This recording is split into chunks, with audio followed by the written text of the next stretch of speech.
Hello বন্ধুরা, আসসালামু আলাইকুম। উত্তর দিনাজপুর জেলার ছোট্ট একটি গ্রাম থেকে আমি পায়েল। আমার নতুন ব্লগে তোমাদের অনেক অনেক ভালোবাসা। তো আজ ব্লগটা দিতে একটু দেরি হয়ে গেল, আর পুরো ব্লগটা আজকে দিতে পারিনি, জানো কেন না? আমার শরীরটা আজকে একদম ভালো ছিল না, তারপরেও আমি তোমাদের জন্য শুধুমাত্র ব্লগটা কন্টিনিউ করছি। তো সকলকে জানাই অনেক অনেক শুভেচ্ছা বছরের প্রথম দিনের। আর আজকে 2024-এর শেষ দিন, আর আমারও শেষ ভিডিও, তাই তোমাদের সাথে না দিয়ে পারলাম না, তাই না বলো? তো সকালবেলা উঠে দেখছো তো দাদি এখানে আমাদের আর কি সমস্ত ধানের যে পাতানগুলো হয়, হ্যাঁ, ওগুলোকেই পরিষ্কার করে নিচ্ছিল। আর আমি তার আশেপাশে ছিলাম, একটু হেল্প করছিলাম। আর মা আর আমি এদিকে চলে এসেছিলাম কিছুক্ষণ পরেই কী করতে ওটা পালং শাক তুলতে, যেহেতু আমরা সবজিতে পালং শাক দেবো।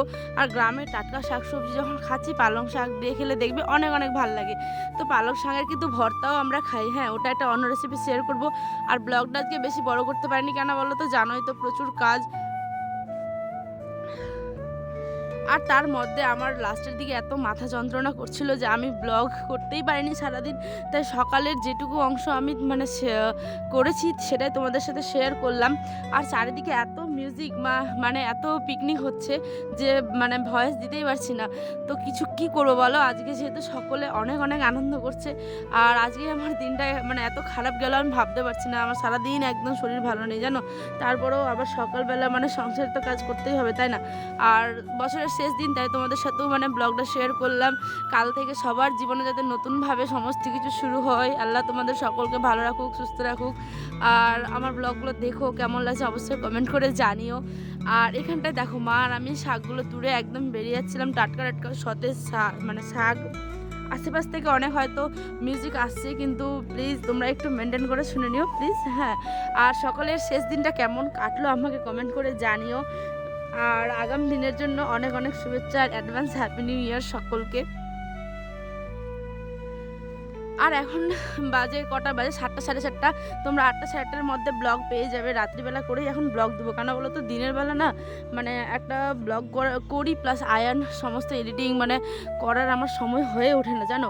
তার মধ্যে অনেক কাজ, জানোই তো, যারা ব্লগ করো, যারা মা, যারা বাড়ির বউ, তাই না বলো, কত কাজ, কত বাচ্চাকে সামলানো, এটা সেটা। তো প্রতিদিন রাত করেই ব্লগ দিব, আশা করি ভালো লাগবে।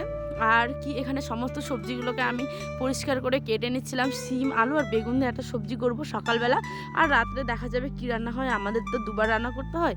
আর এখন ভয়েস দিচ্ছি, দেখো আমার গলাটা শুকিয়ে আসছে, এত যন্ত্রণা করছে, গলা ব্যথা, যেমন ঠান্ডা লেগে যায় না, ঠিক তেমন। তবু ছাদে এসে শুধুমাত্র তোমাদের জন্য এখন ভয়েসটা দিয়ে এই মাত্রই ভিডিওটা আপলোড করব। আর সারাদিনে বলতে এডিটিংয়ের কাজ কিচ্ছু করতে পারিনি, একদম তোমাদেরকে ভালোবাসি, তোমাদের কথা ভাবি, সেই জন্যই তোমাদের সাথে ভিডিওটা শেয়ার না করে পারলাম না। আর এত শীত করছে যে কি বলবো, ছাদের মধ্যে এমনি ঠান্ডা হাওয়া, তার মধ্যে আবার ভয়েসটা দিতে হচ্ছে, ওই জন্য একটু প্লিজ কষ্ট করে শুনে নিও। এইখানে বানানো হচ্ছিল চুষি পিঠা। মা তো জানোই যে একবার বানিয়ে খাইয়েছে, তারপরেও মায়ের মন ভরে না, আবার আবার আবার আমাদের জন্য চুষি পিঠাই বানাচ্ছে, বুঝতে পারলে। চুষি পিঠা খেতে আমরা সকলে ভালোবাসি, কিন্তু আমার আবার অতটা না, মোটামুটি খাই আর কি। যাই হোক, আরেকদিন বানিয়েছিলাম, তাহলে কম পড়ে গেছিলো, আজ আবার অনেকটা বানানো হয়েছে, ওই জন্য দেখতে পেলে ভাবিকে সাথে করে নিয়ে বানাচ্ছিলাম চুষি পিঠাগুলো। আয়ন সোনা এখানে দুষ্টমি করছিল সমস্ত। কাল একদম ধামাকাদার ব্লগ হবে আশা করি, যদি আমি সুস্থ থাকি তবেই, হ্যাঁ। আর এখন গিয়ে নিচে আমি রান্না করবো, আয়ন সোনাকে খাওয়াবো, ভয়েসটা দিয়ে এইমাত্র আপলোড করছি। আর তোমরা কে কোথা থেকে দেখছো ব্লগটা আমাকে অবশ্যই কমেন্ট করো। আর বারবার আটটা চলে আসছে, জানো, আমি ঠান্ডা এত বাতাস করছে যে কি বলবো। আর আবার আর আর আর বলে বলে আমি পাগল হয়ে যাচ্ছি। যাই হোক, আমি ভয়েসটাও দিতে পারছি না ঠিকভাবে। এখানে আমি সমস্ত চুষি পিঠাগুলোকে এইভাবে করে বানিয়ে নিচ্ছিলাম। এটা হচ্ছে নতুন পদ্ধতি, জানো, হাতের মধ্যে এরমভাবে আমি জীবনে বানাইনি, কিন্তু এই প্রথম খুব ভালোভাবেই বানাতে পেরেছি। সকলে তো তাই বলছিল।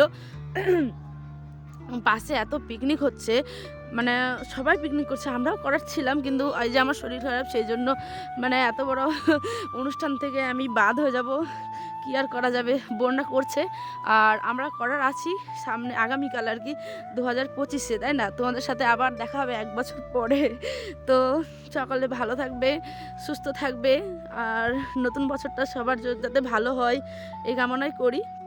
বলে না শেষ হয়েও হইলো না শেষ, তো তেমন হচ্ছে আমার কাণ্ড। আমি পুরোটা এডিট কমপ্লিট করার পরেও তোমাদের সাথে একটা জিনিস শেয়ার না করে থাকতে পারলাম না, সেটা হচ্ছে মা ভাত যেখানে পোয়া। আর এটার কিন্তু অনেক নাম, অন্ধসা বলে, পকুয়ান বলে, আমার শ্বশুরবাড়ির দিকে বলে পকুয়ান, আর আমার বাবারা বলে পোয়া, অনেকে বলে মালপোয়া। তো চলো, এটা মারা ভাজছিল, আমি এইমাত্র উঠে দেখি যে যা, আমি শুরু থেকে কোনো ভিডিওই করতে পারিনি, শেষটুকু তোমাদের সাথে দেখালাম যে এটা কি মানে চালের গুঁড়োগুলো যা মেখে টেখে গুড় টুট দিয়ে আর কি এই সমস্ত কিছু বানানো হচ্ছে। তো উঠেই একটু শেয়ার করলাম এরমভাবে মালপোয়া।